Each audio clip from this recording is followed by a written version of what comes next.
This is an image I did over the weekend from a recent football match. And we're going to look at destructive and non-destructive means of actually adjusting the image. By destructive, we'd mean that when we alter the image or when we brighten it or darken it or make our adjustments, we are actually changing the pixels within the image. Whereas with non-destructive and using adjustment layers, we're not actually adjusting the pixels within the image. We're actually just adding to it. And I'll show you this now as we go through the whole process. The three adjustments that we're going to look at are levels, curves, and color balance. And in my experience, once the image is exposed correctly, and these are just minor adjustments to it, you'll find that these will cover most of the adjustments. Now, there are loads of other adjustments you can do, but these three will get you out of most issues with your images. So let's have a look at the destructive method first. So this is where we're not using our adjustment layers. The adjustment layers are over here. So let's go, and the first thing we're going to look at is where we can find our adjustments within the tools menu items up here. So if we go into image and down to adjustments, we see that we have all of these levels, curves, color balance here, and you can see we have loads of other ones, but we're not just going to touch them for the minute. You also see that the shortcuts for them here is levels, Command L, curves, Command M, and color balance is Command B. So let's start with levels. So Command L, and we get our levels dialog box up. As you will see, we have three little sliders here. One is dealing with our blacks, one is dealing with our midtones, and one is dealing with our whites. In general terms, if you bring the slider to where the actual graph starts, as in here, it's a good starting point. So if we take our black slider and bring it down here to where the graph actually starts, you can see the way my blacks are just getting that lovely tonal range. They're getting a lot more saturation. You'll also see that there's this little spike here. That little spike indicates that we have lost detail somewhere in our whites, and probably in this chap's shorts, or even just over here. No histogram is ever the same. I've never found one that is identical every time. Don't get bogged down with the shape of the histogram. The histogram will record what's in front of you, as in whatever image you're taking. So they will all be different. So if we adjust that, we can bring in our midtones, maybe bring down the blacks a wee bit more, and we hit OK. So if I go Command Z, you can see the difference we have made to that image. We can also do it through our history. So if we go Window and bring up history, you can see I can go back to the different stages of my image. Now, if we want to get rid of that levels for say we think it's a wee bit too black and we've lost too much here, I can go and delete that adjustment. So delete state levels, and you go yes. Now, so we can go back again, Command L, this time maybe start with our midtones, OK, and now bring our blacks down a little bit, not too much. And let's zoom in here on the guy's shorts. You can see that's where we're losing our detail. But that was, the data was in it, the way the actual shorts were, either the sun was reflecting off the shorts. So there's not too much you can do. You can't go out and tell them to, oh, please catch that ball in a different way and don't fall over, you know. So there are limits to what you can do when you're actually doing sports. So what we'll do now is we'll look at curves. Curves is Command M, and we can see from our dialog box here. Normally, I find that curves will give you a little bit better contrast. So if we tweak that just a tiny wee bit up, and then just grab here and pull down, you will actually see that I can just, especially in my background, I can just get that little bit more depth in my background. So again, if we go Command Z, you'll see the difference. And if I go back in here into my history, you'll see, okay, we've lost that little bit. I think we've lost a little bit more in his shorts. We have, so I'll delete that for a moment. Okay, that's the beauty about being able to see this. And so if we may not even need let's curves. So that's looking not too bad. So if we bring it this way, we brighten it up. If we bring it this way, we darken it, and then we can just add or take away a little bit of contrast. So depending on what we want. That's not looking too bad now at all. Okay, so our next one then is color balance, and the shortcut for it is Command B. Now, color theory states that this is the same whether you're working on a larger color and larger printing or whether you're doing it in Photoshop. There are only two color sliders that need to be changed, and this would cover 99% of pictures. So either our cyan to red slider or a yellow to blue slider. You also have the chance that you can change, adjust your color balance in your shadows, midtones, and highlights. I normally just stick to the midtones for the most of them, and you'll see that we can change the color. If you notice it, it's a touch, there's a touch of cyan in there, so we give it a little bit of warmth, and we give it a little bit of warmth with the yellow as well, and we hit OK. And if I Command Z, you can actually see the color change.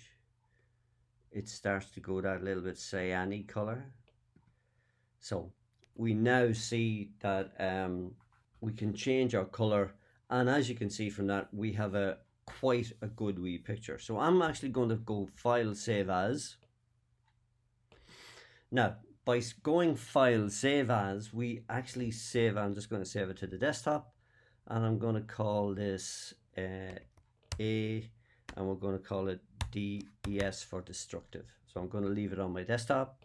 I'm going to save it at 12, which is the highest or the maximum quality range with our JPEG. I'm just going to put it there on my desktop. Now, when we're talking about destructive, the reason I went Command Save As means that we still have our original picture left alone. We did not save our adjustments on that image. We went File, Save As, and created a new image. So what I'm going to do this time is I'm going to close this, and then I'm going to open my original image again, which was here, I think. No, wrong one. Sorry, I had both of them highlighted. So let's bring this into Photoshop, open it up. We had it just crop that a little bit closer, so we go in here, keep him. So that's my original image, the way we had it in for the first illustration. So this time we're going to go into my adjustment layers here, and you can see that we still have all the adjustments. So we have brightness, contrast, levels, curves, and down here we have our color balance. What I'm going to do now is open up our layers panel.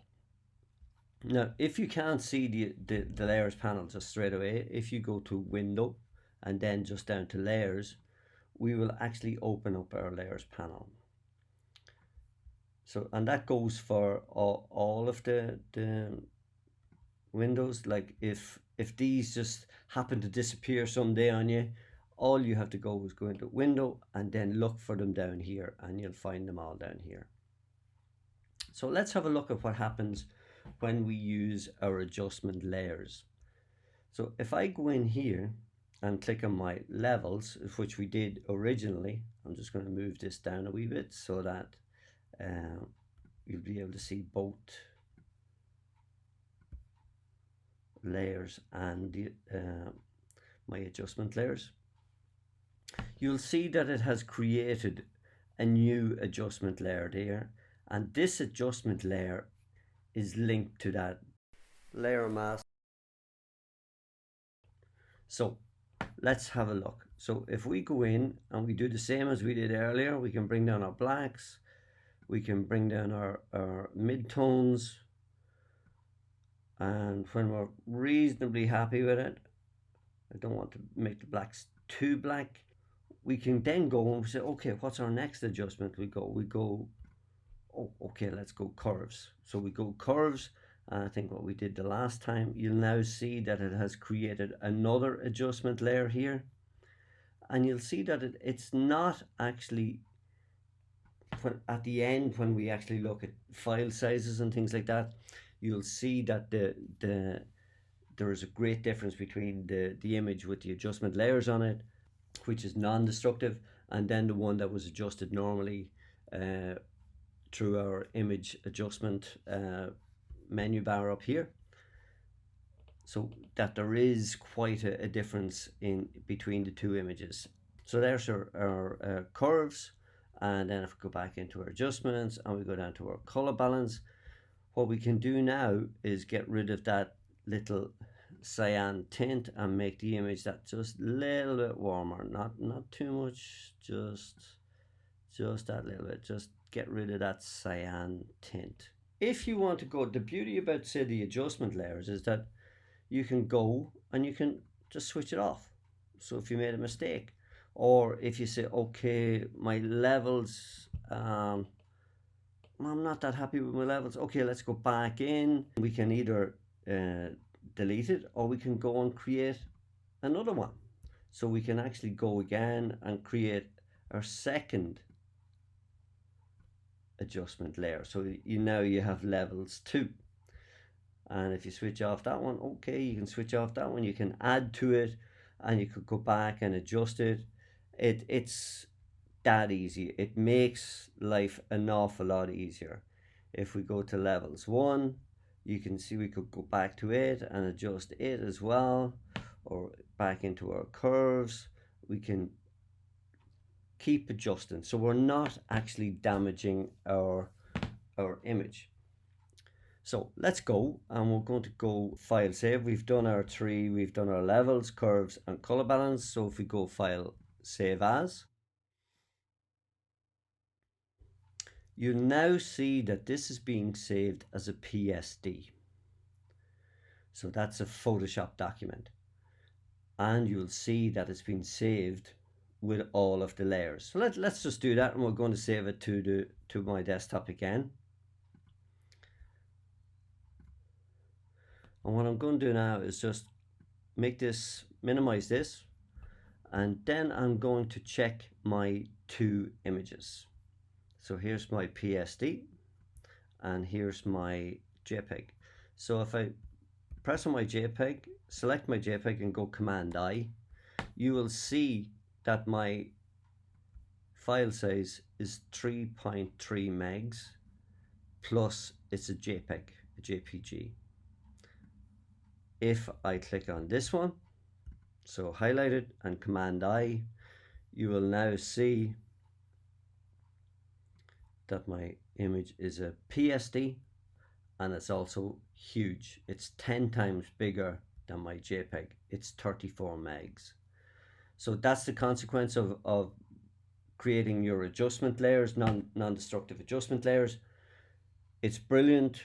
You can go back and change it multiple times, and you don't alter the actual structure of the pixels. You're actually just adding a mask. Whereas with this one, you are altering the existing pixels. You're either removing them or altering them.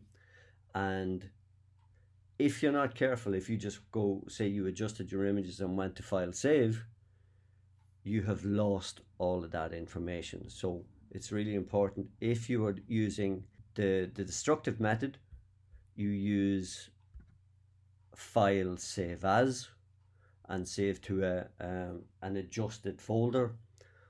Or if you're using the non-destructive method, you can file save, but you're saving it as a PSD, and the file size is quite big.